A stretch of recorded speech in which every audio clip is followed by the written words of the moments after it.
gonna make a heart throb out of me. Just a bit of minor surgery. These desperate times call for desperate measures.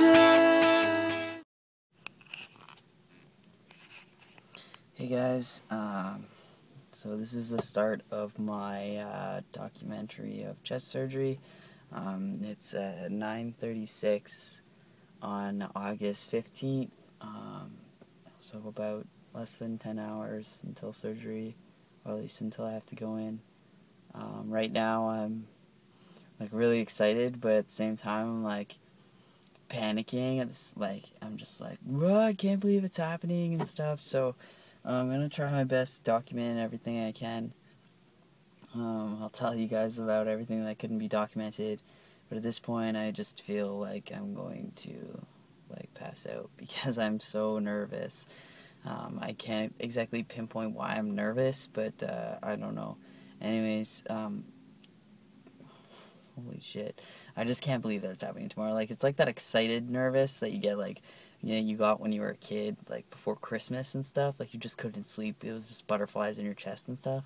So, yeah, that's pretty much how I feel right now. I'll keep you guys updated, and I'll make one, or I'll do a little segment in the morning when we're on our way. I'll give you something to cry about. Show some skin and would be. Hey guys, so it's about 6:30 in the morning. My appointment's at like 7:15 or something, so we're just heading out. I didn't sleep all night, of course. I just kind of laid there with my eyes shut and kind of waited until it was time. I'm freaking out right now, and I'm not really for results or anything like that. Like, I'm just kind of freaking out because it's surgery, so I just want it to be over, and I think that's about it. So we'll see you guys after. Here we go. Hey guys, so I don't have any footage of between that last one of me in the morning and of me waking up, or actually I don't have any footage until like the next day when we're taking everything off, so I'll just fill you guys in as to what happened. Basically, Sarah and I arrived there at about 7 o'clock in the morning, and I was flipping my shit. I was really, really nervous. Just getting cut open is not my thing. So, really nervous, and they made us wait quite a long time. Like, it felt like hours, but it was probably only like 20 minutes.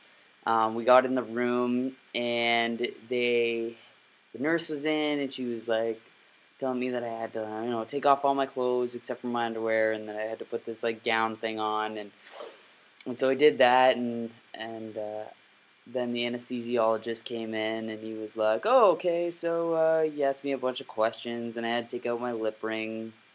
And they're like, "Oh, we're gonna put you under, and then we're gonna put a tube down your throat." And I was like, "Oh, great! I'm getting intubated. That's awesome." So he's like, "You might wake up with a sore throat.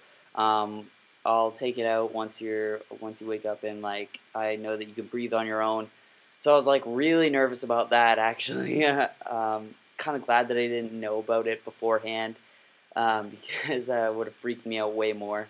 But luckily I woke up and there wasn't any tube in my throat. It was kind of sore, but oh well. Then what happened is Dr. McLean came in, and he started drawing on me. He measured everything out precisely and asked me where I wanted my nipples to be and stuff like that. So that was kind of cool. And then it was time to go into the operating room, and so Sarah, we said our goodbyes, and I went in, and it looked just like any other operating room.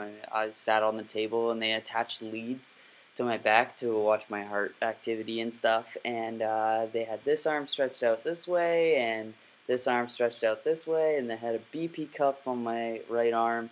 I had an IV going in my left arm, and then they started putting oxygen towards my face, and I was like, "Oh, what's this for?" And they were like, "Okay, it's just oxygen, like, don't worry."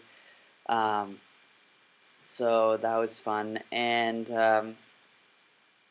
then they put me under, and I don't really remember much else except for waking up, and apparently it was 11 o'clock, so I was out for like 3 hours.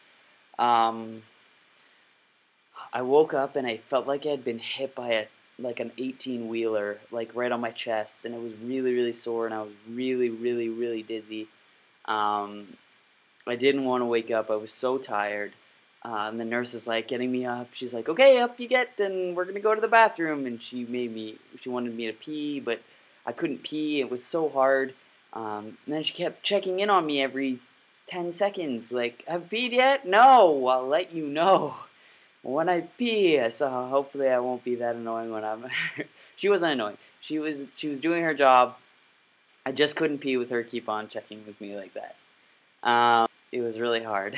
And then Sarah finally arrived. I kept asking for her. I was like, "Is she here yet? Is she here yet?" No, I still couldn't pee. So she was like, "Okay, let's get your clothes on, and then we'll try again before you leave."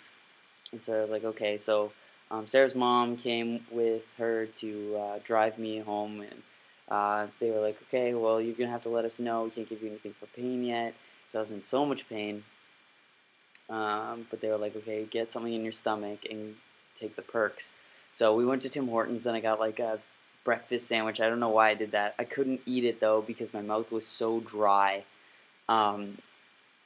It was really hard to like choke it down. So, but I got like half of it down, and then I took 2 perks with orange juice. And then once we got back to Sarah's mom's house, I pretty much passed out. I was huge grumpy son of a bitch. Terrible.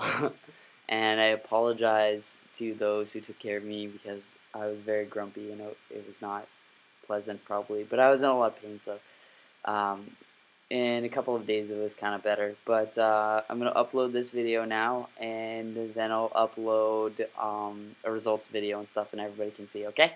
So that was pretty much all that happened that day. I just pretty much slept for the next couple days, but... How could you let this get to desperate measures now?